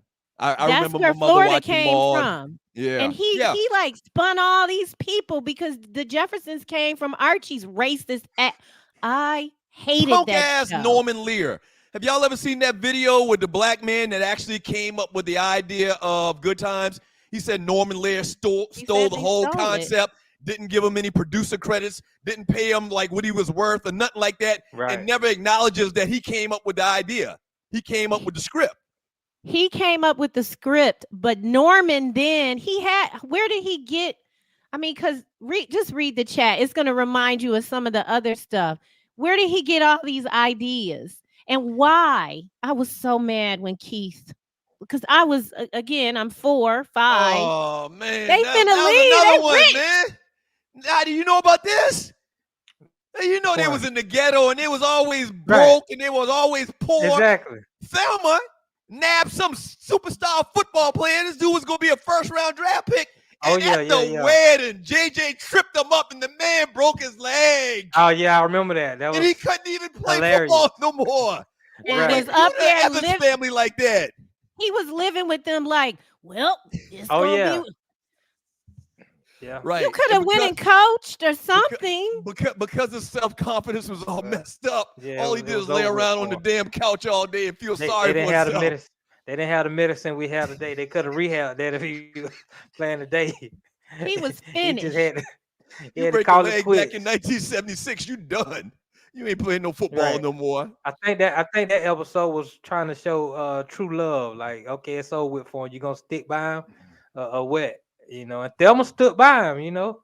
Sly the sports guy. Oh, you go, Doug. No, go ahead. Sly the sports guy, and I forgot about this one. Michael was the first person to ever get catfish. The girl in the wheelchair got him. That's true. I remember that. Yeah. That's true.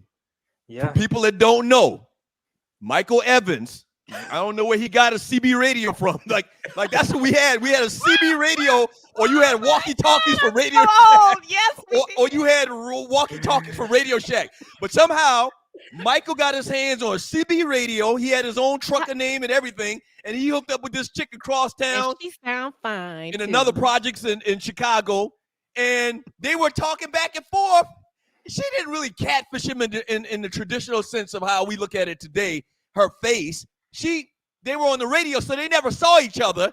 But she should have told him that she was in a wheelchair, and that if she gave him that Nucci, she wouldn't feel it at all. That was the bad catfishing part about it. Oh my God, y'all are really making me. I love it.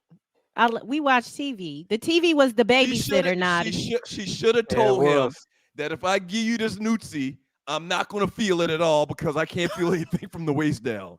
So would he wear a rubber? So there was a catfish. Now we combine and show topics. You said it. He could have worn a rubber. He would not have technically hit it, and she wouldn't have felt it anyway because she was paralyzed from the waist down. Oh Jesus! These comments. Okay. Naughty had something to say. I did. Yes, you wanted to talk about a loss that the wrestling world. Oh man, I don't know if you remember, Doug, but rest in peace to the legendary Sid Vicious, man. Yeah, I heard Sid about Vicious passed yesterday, 63 years old. He was dealing with cancer for a few years. Look at that dude, man. That dude is steroided out. Okay, yes. That dude, Sid Vicious was a bad man. I didn't realize he was 6'9". Oh yeah. Did you know he was that tall? Yeah. I remember going to watch. I was young. I was into wrestling. Like I said, I've been into wrestling since '84. I went to the Civic Center to watch WCW at Civic Center, and Sid Vicious powerbombed the guy about 3 or 4 times in a row. And you're supposed to die from a power bomb, first of all. They brought the gurney out, man, and sent this guy to the hospital, man. I was hooked. Ever since then, I was hooked on wrestling. I said, this is the greatest thing ever. Oh, man, yeah. I had posters of Sid Vicious on the wall, man. He was vivid memories of our old man taking us to Charleston County Hall in Charleston, South Carolina. Which is remember? What is that the equivalent of? I'm Joe Louis Arena. Charleston County Hall is the equivalent to a second-tier arena. Probably like the Civic Center was here in Atlanta. Yeah, like a Civic Center. I mean, it wasn't big as like Phillips Arena or anything like that. Right. But it was where, the wrestlers used to come. And, oh, man, it was great. I saw, you remember King Valiant? Jimmy Boogie Woogie, man. He changed his name a couple times. At the time when our old man was taking us to see wrestling, Jimmy Boogie Woogie Man, the Boogie Woogie Man, King Valiant, he changed his name to King Valiant one time. He was the top guy. It was him, and he had these constant battles against Roddy Piper. I saw Jimmy Boogie Woogie Man. Remember, do up, city. Talk about the boy from Oh yeah, you're going back. Doug, you can kind of sing. We'll talk about it later, but if you would just stop being silly, you do have a good tone. Go back, keep going. Well, I mean, I know that tree, but first time I've ever. I'm not drinking. So yeah, man, wrestling is very special to a young man. It's very special, man. Like the best times of my life. Like the anticipation to go see Ric Flair or to go see Roddy Piper in Charleston, South Carolina at Charleston County Hall, it was immense. It was almost like Christmas Eve, sir. How excited we were to go see wrestling. I still go see wrestling. Every time they come to Atlanta, they invite me out. You know, they let me bring some people with me and everything. It's always a great fun time. What, you got some type of behind the scenes connection? What, you did yeah, some production for them? Yeah, these folk know me, man. They know, I'm gonna bring in the wrestling circles. Yeah, I'm gonna bring the energy. Okay. When I go to the event, you know. Also, while I mentioned it real quick, rest in peace to Kevin Sullivan. He also died last week, and we lost the Wild Samoans in a month's time, Sika and Alpha. So it's it happens in threes. So the wrestlers. It's some wrestlers that passed. So rest in peace to all those guys. Wow. Kevin Sullivan was the meanest guy ever seen in wrestling. Meanest. Yeah, he was the meanest. Let me think of who was mean, just real mean. Give me a second to think about it. But there's been a lot of mean guys in wrestling, man. Just a lot of bad, angry. I'm gonna tell you who was real mean. The Iron Sheik was mean as hell. Oh yeah, the Iron Sheik. Iron Sheik was mean as hell, man. So in the USA, right? Russia, number one. Oh yeah, he was the top heel back in the day. Did nobody like the Iron Sheik? Yeah, the Iron Sheik was the man. He was Who is Burrhead? Is this a Burrhead wrestler? Jones? Burrhead Fly Jones. Tie wants to know, do you remember when Burrhead came to Club 52? Yes, absolutely. So Burrhead Jones was the brother. Was they related to Wahoo? Not Wahoo McDaniels. Burrhead and who was the black wrestler? Burrhead Jones and I'm drawing a blank. Fly Tie. There was another Jones that was a big time black wrestler at the time, and I think they were cousins or something like that. He'll mention it. From KK Ash, good time, Sweet Daddy and Savannah Jones. This is not hardly me. when JJ painted this portrait of Sweet Daddy's girlfriend, Savannah Jones, and that was ugly. It looked like some type of darn devil. It looked almost like that picture of the Mexicans painted a Kobe. Yes. Yeah. Fly Tie says it's Freight Train that you're trying to name. Freight Train Jones. Yeah, Rufus R. Freight Train Jones. And his cousin was Burrhead Jones. Burrhead was actually from Moco. He was from Moco, or he spent time. He had a wife in Moco or something. The great Burrhead Jones and Rufus R. Freight Train Jones, the greatest black wrestlers at the time. Them and Tony Atlas. Tony Atlas before your time, though, Naughty, right? Do you remember Tony Atlas? Yeah, he was before my time, but as a historian of the game, I know a lot about Tony Atlas was, as far as I remember, I don't remember a black wrestler before Tony Atlas that was a baby face. You know, they call. Yeah, no, Tony Atlas was that dude. He was getting paid white folk money. Yeah. Tony Atlas is a dude. Let's see, from Samika Evans. Hey, Samika, I need a bottle of Southern Edge for this conversation. Southern Edge Beverage CO.com. Southern Edge Beverage CO.com. Southern Edge Beverage CO.com. There you go, right there. And we about to bring back the QR code too. Word on the street. From the greatest Snowfall of The Wire in a best of 7 match. The Wire is the greatest. The Wire is the greatest TV series in the history of the world. You should have answered. I might have to disagree with that. Huh? What do you got? What do you got ahead of The Wire? I think the greatest thing I ever seen was Breaking Bad. Oh, Breaking Bad is up there. That was good. Breaking Bad is up there. Yeah, I probably put you on Breaking Bad, didn't I? No, I don't think so. You don't think so? No, I don't think so. A lot. I put Ryan on Breaking Bad because Breaking Bad starts out kind of slow. You get past episode 3 or 4, for the next 5 seasons, it was fire. But Ozark was good too. Ozark was great Ozark? too. Yeah, Ozark was great. Ozark was great, but it ain't. But it's The Wire. It ain't The Wire. I didn't want that to. Michael, why they do him like that? Yeah. I met him in real life. Michael who? The little boy that remember at the as it started getting to the end, Omar was going around killing everybody with the trench coat and the little boy That's why got I stopped killed. watching The Wire. I stopped watching The Wire because you had this guy named Omar who was the hardest thing on the block kissing boys, and I was like, this is. I was like, this can't be true. That man is deceased. Let's move on. I mean, it don't matter.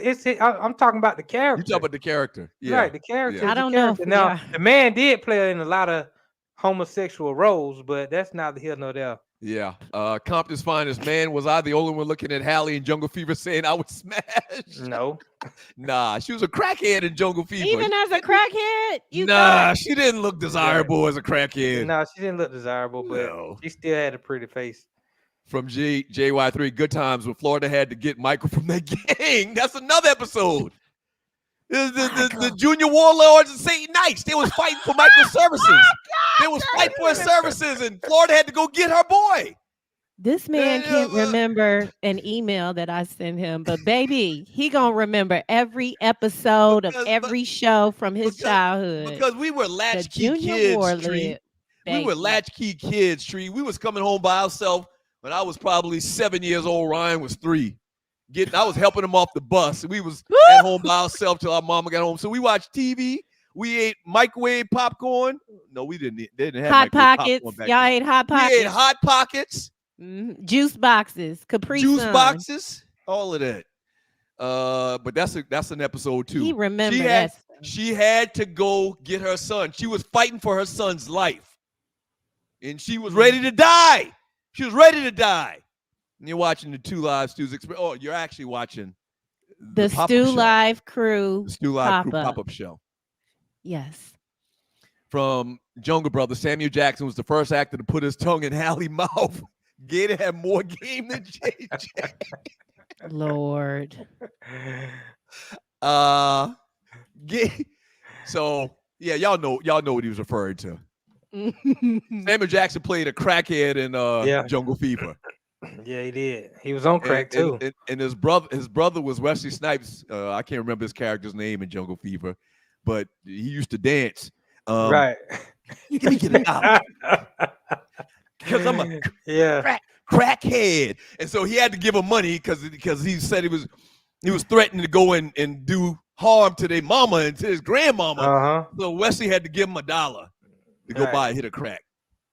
I just love seeing the Ozzy and his wife to get Ruby D. Like now, both of them are dead though, right? Yeah. Yes. Okay. Yes, sir. Just making sure. Both dead. Cornell fail. What time is it? Damn, time flies when you're having fun. We got 50. Y'all want to stay around another 10 minutes or so? I got stuff that I want you to discuss. Sure. Yeah, okay, go ahead. Yeah, we need to go ahead and run it out. Let me run this. Let me run this right quick. I need a check from Ice Spice. I need a check from Sexy Red. All the fucking girls, Megan Thee Stallion. Anybody that's running around shaking their ass. Male rap is on some shit right now. I'm sorry. The females are winning. They're doing everything that I did. I'm still waiting for these girls to send me a check. I need a check from Ice Spice, who turned her around and dropping it like it's hot and doo-doo browning. I need a check from Sexy Red. All the girls, Megan Thee Stallion, anybody that's running around shaking their ass, y'all need to send me a check. That's so we need happen. A copyright to Doo-Doo Brown now. They are never gonna send him a penny. But I see no lies told. Sex. Why they gotta send him a check for? Sex, right? They ain't sending him no. I mean, money. He doesn't have. And I love Uncle Luke, but Luke. sex and hip hop. I'm trying to think. Can I go back further than Uncle Luke than sex and hip hop? I can't. Well, you would know. Yeah, I'm sure there was like those blues. Bobby Womack. It wasn't sex, but he was inappropriate. But Bobby Womack wasn't no hip hop artist. We talking about hip hop. You mean hip hop? I thought you. I'm sorry. I thought you said music in general. Because there was some nasty songs out when we were little. Sex and hip hop. Oh, he's right technically, but he ain't never getting no penny from them trifling heifers. I mean, I give Luke credit for opening the door. You know, because he almost was banned. Remember, banned in the USA? Yes. Because of the type of music that he was doing. Get that man his flowers, and he's right. We talked about this on the show. We already gave it to him on the Freaknik thing. What else does he want? We'll give him another. We'll give him another bouquet. Right. Remember when the BET Awards happened a couple months ago, and I came on the show talking about how I think every performing artist was a woman. Like, where the For the dudes most at? part. Where the male MCs at? Like, they're not in demand anymore because they're talking all this raunchy sex stuff. No, actually, nasty. The conversations, that's what's selling. No, You're right. No, he's There not aren't- right. What? He's not Where are the right. men? It's Drake? so much. Drake? No, I'm saying it's so much music out right now. You can go listen to what you want to listen to. Now, what's being pushed out in the mainstream are the Sexy Reds, the Megan Thee Stallions, and things like that. But if you want to go listen to some conscious hip hop or whatever you want to listen to, you can go on the internet and you can listen to whatever you want to listen to. So you don't have to. That's true, but we talking about mainstream. We talking about what's getting played. I'm talking about. Let me back up. Because Doug I'm ain't talking got time about to look for no music. Right. I'm talking about what's played in mainstream radio Well, and see, what I they don't listen show on to TV. mainstream radio. I actually go because you got Apple Music, you got Pandora, you got YouTube. You can just go find whatever you want to listen to and listen to it. I don't know what Glorilla raps about. I've never listened to one of her albums or Megan Thee Stallion. Haven't listened to one of her albums. You're right. I don't know one song. All I So if know you is just the stuck in interviews. the All I know is programming, the then it interviews is and what what they it is. say in interviews. You're and right, what they say in Maddie. interviews is vile. I mean, 100 times worse than anything Little Kim has ever said. 100 times worse.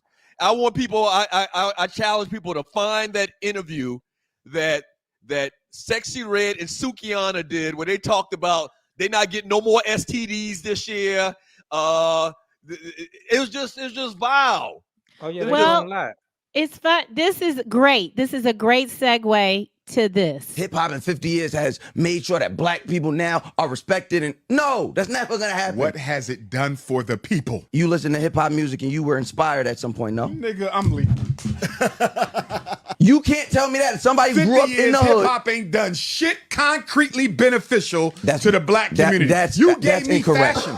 I gave you fashion and you started yelling over me. What else? But then also, then there's technological advancement. Podcasting, for example. Look at all the black people that now have access to jobs and ways to make money due to that. We're still talking about rap. We're still talking about cinema. We're still talking about these camera operators, these new people coming up Let me with make it new real concrete for you.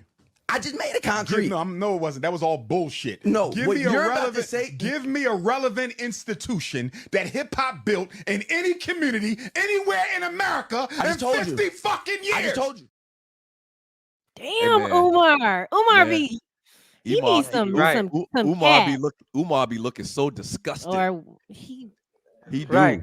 I 'Cause you love got people Umar saying though. ignorant stuff, man. It's sometimes Now- to the intellectuals, You love him? frustrating. To the point Umar was making. Who's benefited from hip hop in 50 years? Individuals. Mm-hmm. Individuals have benefited from hip hop in the last 50 years. Okay? Because of hip hop, there's been a lot of wealthy people that have benefited. Okay? Their family members. In other cases, they would not have been to the level they are or made the money that they have over their careers. But for the people, for black people in general, I mean, I tend to agree with them. Right, because black people don't own hip hop. We don't own anything in hip hop. Right. The people that own hip hop has benefited and they do stuff for their community. I mean, the prison system has benefited, you know. Right. And that a lot of the people who run hip hop own the prison system. So remember a couple weeks ago we talked about I don't know why it came up, and maybe it was the anniversary of Straight Outta Compton, NWA's first album.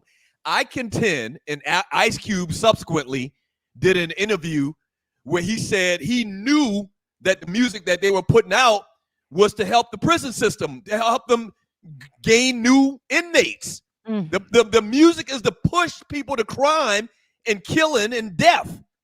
And but I contend that NWA's first album was the catalyst to probably an endless amount of deaths that we can't even quantify because of the lyrics and the domino effect from the lyrics and what it meant, gangster rap and all of that. Every time you look, is one of these young rappers getting killed, and it's all because of this gangster rap thing that NWA really made popular. No, if you go back and listen to NWA right now, it's gonna sound like conscious rap because they was rapping about real stuff that was happening in their communities. Now, Yeah, but they was rapping about smoking people too. And Easy not E, smoking as in Easy E's angle of the group was to show you that other side. He was the gangster of the group. Ice Cube was conscious. Dr. Dre, was doing the beats and stuff like that. But what the real issue was at that time, Public Enemy was out. The beats. And Public Enemy was very conscious. So Brand combat Nubian Public Brand Nubian X-Clan, Public Enemy, they're Correct. out. So to combat Public Enemy, they pushed NWA and the likes of NWA, and now we have what we call gangster rap. But if you go back and listen to NWA, a lot of that rap is conscious now. Well, speaking of rappers, did you all see in the news yesterday that Craig Mack's family revealed that he passed away from complications of HIV? AIDS. Yeah, I saw that. What were they saying was the reason he died before? I can't remember what the reason they were given why. And Craig Mack's been dead for a couple of years. But why do you think they came out to say that now? Like, what is the reason? I mean, why? I saw an interview with Gene Deal. So Gene Deal is the guy that evidently he worked for Bad Boy. He's all over YouTube. Heavyset guy. He was like a like security for Bad Boy, for Puffy and whatnot. He's telling all of the dirt on what was going on during that era with the label and Puffy and Biggie and everybody. But I saw an interview where he talked about Craig Mack dying because of HIV. But I didn't see the reasons why they kept it a secret. I can't remember the reasons why they told us heart failure. They told the people heart failure, but if isn't heart failure kind of like a symptom? Not a symptom, but isn't that kind of like as a result of HIV? Heart failure? I don't know. I can't. I don't know. But if you look at his face, his skin was like, he just looked different, like darker, like when your liver fails, kind of. I don't know. Yeah, but, you're right about that. You're right about that. As soon as I read that, I was like Puffy. Like I just anything that I think about when they name those people. How did he get AIDS from Puffy? You say Puffy was hitting? I didn't say that. Oh my! I'm just saying. Puffy was hitting Craig Mack. He could have been at some of them Puffy parties though.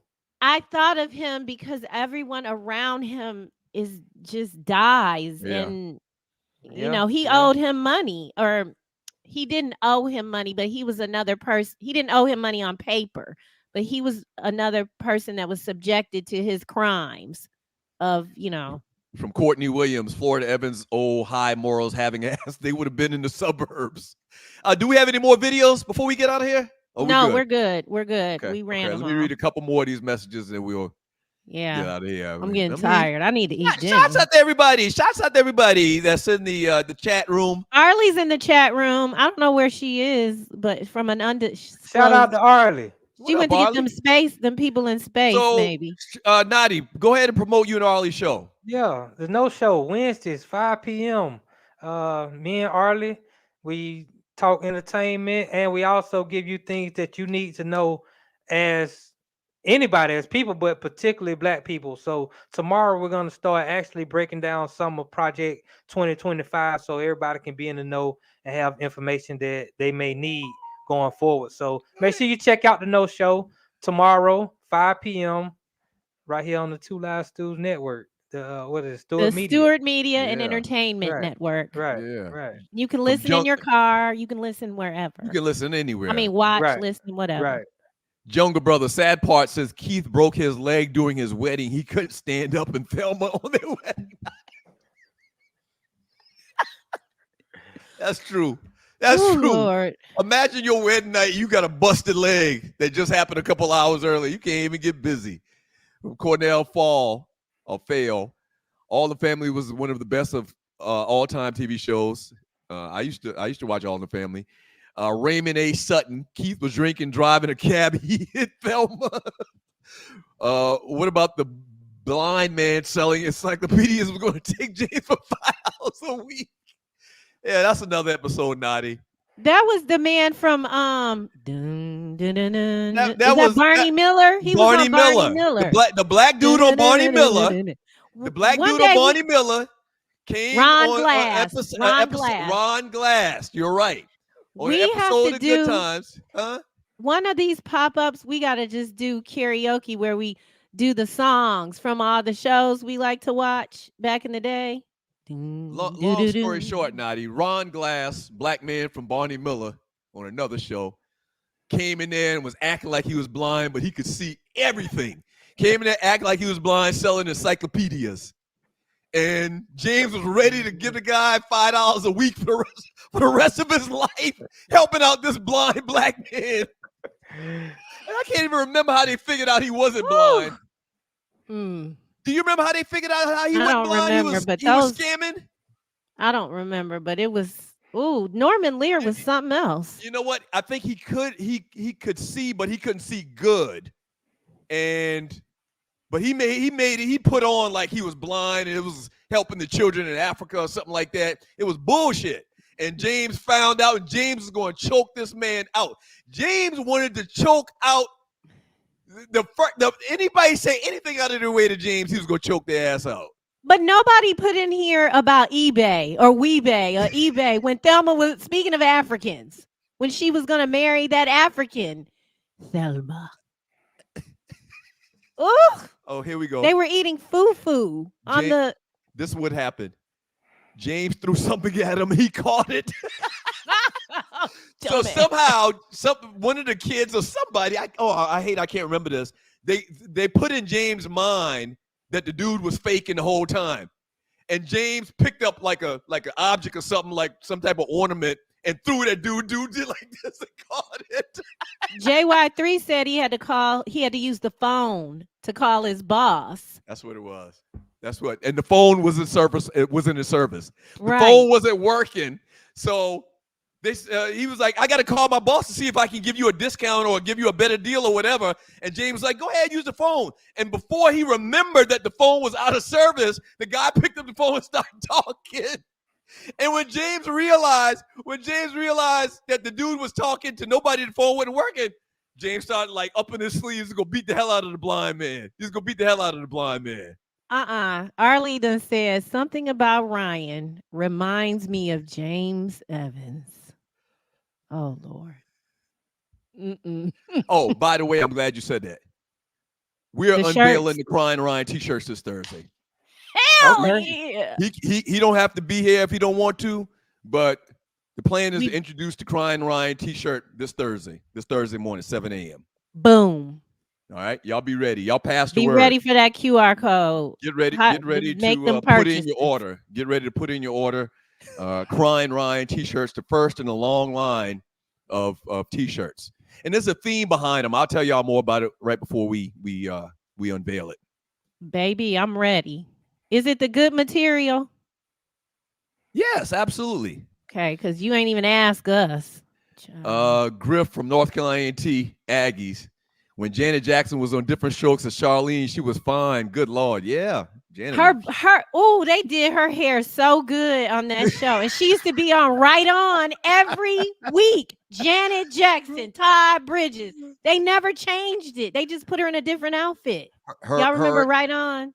Yeah, her and Stoney Jackson. Stoney Jackson used to be on the cover too a lot. Remember Stoney Jackson? Yeah. Light skin, Jerry Curl? Mm-hmm. Yeah. He was on Right On more than was he a singer? I think he was a singer, right? An actor? What was his? I think he was just light skinned. With a curl. That was how popular light skinned was back then. You just be light skinned with a curl, and you can get on the cover of Right On every other week. Right On. Did you have a subscription or you bought it? I didn't have a subscription to Right On, but yeah, my cousin, my female cousin Donna used to get Right On like every week, so I used to read it. But I didn't have no subscription. Damn, the good old days. Sylvester Williams, he says, I miss Abdullah the Butcher barbecue spot. Is it still open? For people that don't know, Abdullah the Butcher owned a barbecue spot here in Atlanta, and everybody says it was fantastic. Yeah, I heard good things about it. TJ Carter, Tony Atlas was the Black's Lex Luthor. Yeah, Tony Atlas had the biggest arms in wrestling. I think they actually promoted him having the biggest biceps in the world or something like that. Tony Evans was that dude. Yeah. Samika Evans said it's closed, the barbecue shop. Oh, it is? Okay. Johnny Mick and Sexy Red is clearly an industry plant. Clearly. Correct. Clearly. I believe that. I absolutely believe that. Looks like they say Kevin Hart is an industry plant. It might be possible. I don't know. But and Sexy Red is very well. We had Kevin Hart in studio. I remember that. You remember that? Yeah, he's he's super small. He's super small. I mean, between him and Bow Wow, I don't know who was smaller. Yeah. I mean, between him, Bow Wow, Jermaine Dupri, and there's one more. Oh, Floyd Mayweather. Them dudes average about 5'1". Them dudes are short. Speaking of Bow Wow, did you hear Bow Wow say that he was a top 5 rapper of all time? Off the track. Are you serious? Yeah, I just saw this the other day. I said, damn, are we talking just child rappers or we talking about real rappers? Naughty. Bless his heart. Jungle Brother, Dr. Umar Johnson is a political placebo. He won't vote Democrat or Republican. Sounds like I naughty. mean, it makes naughty. It makes sense. I mean, I don't understand why people don't understand that. From TJ Carter, we're not gonna get into all of that. I'm got to get out of here. TJ Carter, I don't want you to blow my high naughty with all of that. From TJ Carter, Tony Atlas was the Black Lex Luthor. We already read that. From Jungle Brother, again, Craig Mack was poison like Eazy-E. There's chemicals you can inject that will cause pneumonia. Most HIV victims succumb to. Now, how do you know all that? HIV victims or people die because their immune system ain't strong and they get a common cold, it'll kill them. Right. Eazy-E wasn't taking the same thing Magic Johnson was taking. RC asked Doug about Abdullah and Wahoo McDaniel. Worst morning of my life. What happened? Abdullah the Butcher one Saturday morning in about 1978. Wahoo McDaniel was wrestling the main event on Saturday morning, NWA, and Abdullah the Butcher came out of the locker room with an ice pick and was jugging him in his forehead, in his head. And it was so graphic they had to black the screen out. You can go to YouTube right now and find Abdullah kept a fork or some sort of spike inside of his pants. This morning, they was calling it an ice pick this morning. Oh yeah, it was real back then. If you go to YouTube and Google Wahoo McDaniel ice pick Abdullah the Butcher, you'll find it. I watched that live on that Saturday morning, and I was devastated. Like I thought Wahoo was dead. How old were you to be looking at that? In 78, when around the time this was 78, You're I was almost 8 or 9 years old. Yeah. I was born in 69. I'm a 60s baby. Was it an accident? No, he was trying to kill him. Right. On TV? Right. Yes, that was the crazy thing. This was national public TV. Right. And it was so bad. It was so bad they had to black it out. Like they continued to show it. And he tried to kill Wahoo. Oh yeah, wrestling real. Folks, and they didn't have a lot of black wrestlers back then, so we kind of looked at Wahoo as one of ours. Yes, Tom. Right. I mean, it's close enough. He Indian, he ain't white. He close enough. Anybody who's close enough, we accept him as black. We accept him as black, especially in 78. I don't understand that, but and he tried. And Abdullah, I thought he was black until this happened. He was black. A black man wouldn't do this to another black man. Opinionated reality. Abdullah ain't black. Abdullah is like Indian or something, man. Nah, Abdullah. You look at Abdullah, and you know that Abdullah is black. What are we looking up again? Opinionated reality said he saw it. Abdullah the Butcher is not black. Abdullah the Butcher What you mean? He's from India. It don't matter where you're from. You got black people in India. You got black people in Japan. You're counting the people in India as black. I'm counting people all over the globe. Okay, all right. That's black. If that's the argument, you don't have to be a black American to be black. Okay, we don't want to take the high down. You have been watching the Stu Live Crew pop up. If that's what you're saying, you're 100% right. That's 100% right. If you got melanin, you're from the motherland. Everybody from the motherland, first of all. But I guess the point I was trying to make is Abdullah is not a black American. But you are 100% right, Nadi. Right. All right. Lord of mercy. But back to the point. It was the most graphic, most brutal thing on TV up to that date. Go on YouTube and Google Wahoo tries to kill or Abdullah tries to kill Wahoo. Were there not any consequences for this? You ever seen Abdullah fight Bruiser Brody? No. Man, these are some of the wildest matches you'll ever see. They had to fight these fights over in Japan because they were outlawed in America. I was scarred for life, man. When that thing happened that Saturday morning, I was scarred for life. Like I couldn't believe it. And then, Wahoo was back in a month. I guess it was time for him to go on vacation. He was back in a month, fine. Right. I think he probably had a Band-Aid on, but he was fine. Hey, wrestlers weren't getting paid that much back then. You had to come to work. And y'all worried about Sexy Red, and you up here watching live in-person murders at 8 years old. He didn't murder him. Wahoo was fine after a couple weeks. He didn't die. Right. Nobody got killed. Now, that morning, legitimately, we thought he was going to die. You see the video, you'll understand what I'm saying, how graphic it was. It was super graphic. Like, maybe we need to show it one morning on the show. I'm gonna pull it. Yeah, pull it and see what I'm talking about. Well, not in the morning. Oh my gosh! What is Abdullah doing? He's gonna kill him! Oh, somebody jump in there! Tony Schiavone. It was Tony Schiavone or I can't remember the other guy now. Jim Ross. Jim Ross. It might have been Jim Ross. Right. Oh my gosh! He's killing him! Somebody, where's the security at? What does he have? He has an ice pick. He's got an ice pick and he's jugging Wahoo. Oh my gosh! The tyranny. He's gonna kill him. Please, somebody stop this.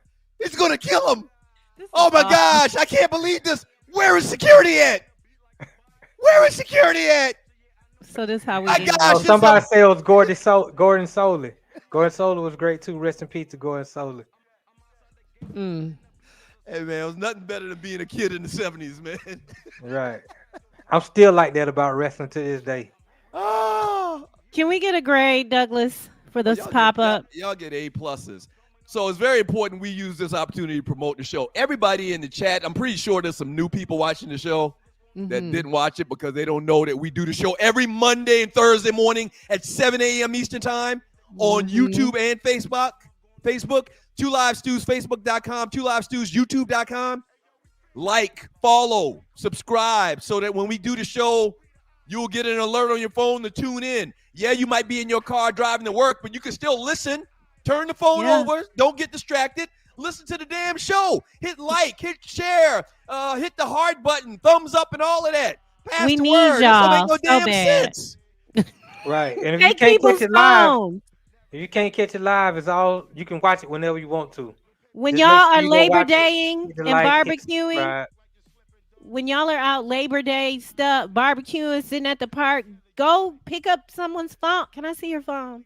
And put it in their phone. Take them to the.